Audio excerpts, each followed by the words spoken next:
Hello students, how are you? I hope you all are fine and doing your studies well. So welcome to your Hindi class.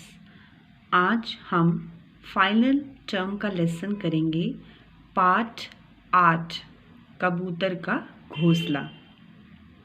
आज मैं आपको कबूतर की कहानी सुनाने जा रही हूँ और इसके साथ साथ उसके घोंसले के बारे में भी बताऊँगी कि आज तक भी कबूतर का घोंसला बहुत ही बेढंगे तरीके से क्यों बना चला आ रहा है।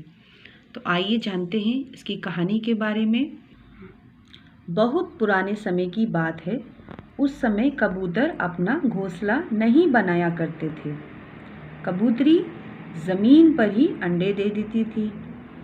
एक दिन क्या हुआ कि वहाँ एक चालाक लोमड़ी आई चुपके से और कबूतरी के सारे अंडे खा गई।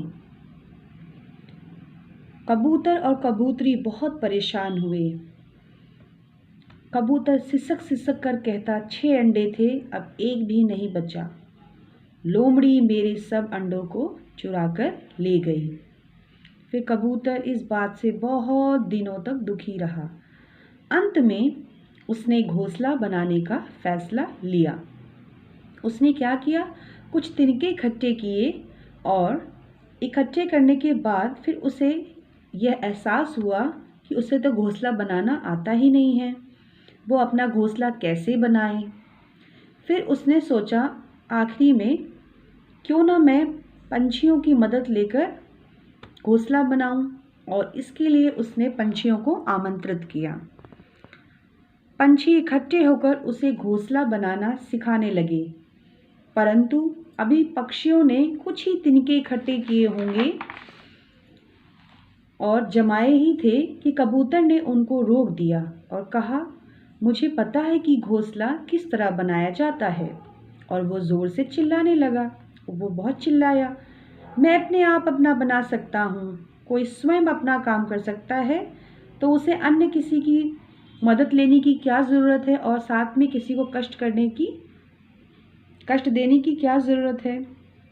पंछी ये सुनते ही सारे पंछी अपना तिनका वहाँ पटक कर उड़ गए। ठीक है। फिर कबूतर ने तिनका एक शाखा पर रखा, फिर दूसरा उसने तिनका उठाया और दूसरी शाखा पे रखा। इस प्रकार से वह एक पेड़ पे अनेक शाखाओं पे वह तिनका रखता गया। कई बार कोशिश की परंतु वह घोंसला बना न सका। अब क्या किया जाए, उसने सोचा। इतनी मेहनत करने के बावजूद भी जब उसने देखा कि उसका घोंसला नहीं बना, तब उसने सोचा क्या करूं। उसने फिर पंछियों को बुलाया और घोंसला बनाना सिखा देने की मिन्नत की।